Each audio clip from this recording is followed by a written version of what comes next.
Bedtime Biography, Stasiland, Book Summary Chapter 3.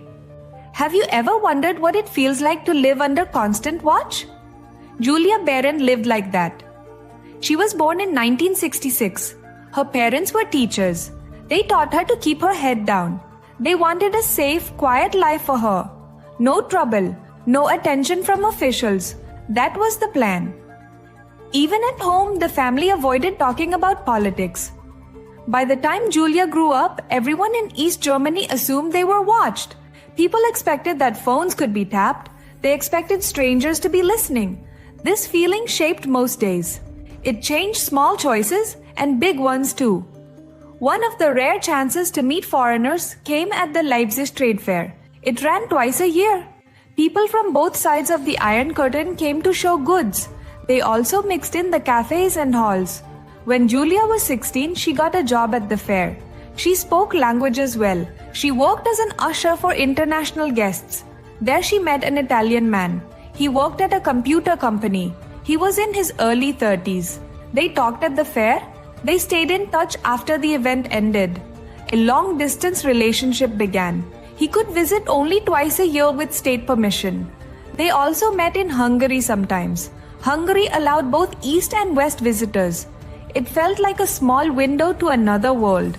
Slow signs began to appear. His letters arrived torn and taped. When he visited, cars waited outside Julia's home. The visitors were stopped and searched when they left. On the phone, she began to assume someone else heard her. She even joked to him, "Good night, everyone else," like a small protest. Her parents said not to worry. "This is life here," they told her. Many people learned to accept that logic. Julia did too. She did not think she had secrets worth hiding. She still planned her future. She wanted to be an interpreter. It would let her work with languages. It sounded like a window to the world. Her grades were very good. Teachers told her she would get into university. All she needed was the final exam. Then the headmaster came to her parents. He told them something strange. "Your daughter needs to break up with her Italian boyfriend," he said. "Everyone assumes she will leave for the West after school. This would harm her career." Her parents were stunned. Why should the headmaster care? They felt he had crossed the line. They told him to stay out of their family matters. For once, they did not keep quiet. They pushed back. A few weeks later, Julia failed the exam she needed. She had done well on the normal subjects, but she failed the political exam. In East Germany, that mattered as much as grades. You had to show the right political view to go to university. Without that, the doors closed. Her parents tried to help. They urged her to study and retake the test. Then the headmaster visited again. "Don't bother," he told her father. "He will never let her pass that exam. She is marked." The Stasi had put a black mark beside her name. For dating a foreigner, she had become a target. No dramatic arrest happened. No prison sentence followed. But the effect was the same as punishment. Her path to university and a career was blocked. Julia's story shows a slow kind of harm.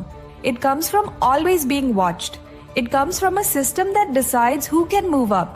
It comes from small acts of control that become life-shaping rules. Think about what this means. Not every harm is loud. Sometimes the harm is quiet and steady. It is the way a teacher's visit can change plans. It is the way a torn letter can change trust. It is how a state can decide your future without a courtroom. Julia wanted to travel the world through language. Instead, she found a wall she could not climb. Her dream did not end with a prison cell, but the door to her future closed anyway.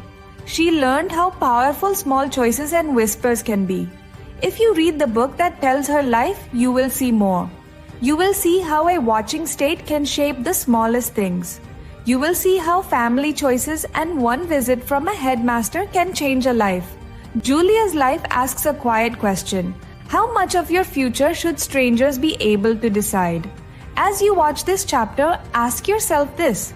Would you stay silent to keep safety? Would you speak up and risk a closed door? Julia chose to love. The cost was not loud, but it was real. Her story still speaks to us about fear, love, and the power that watches.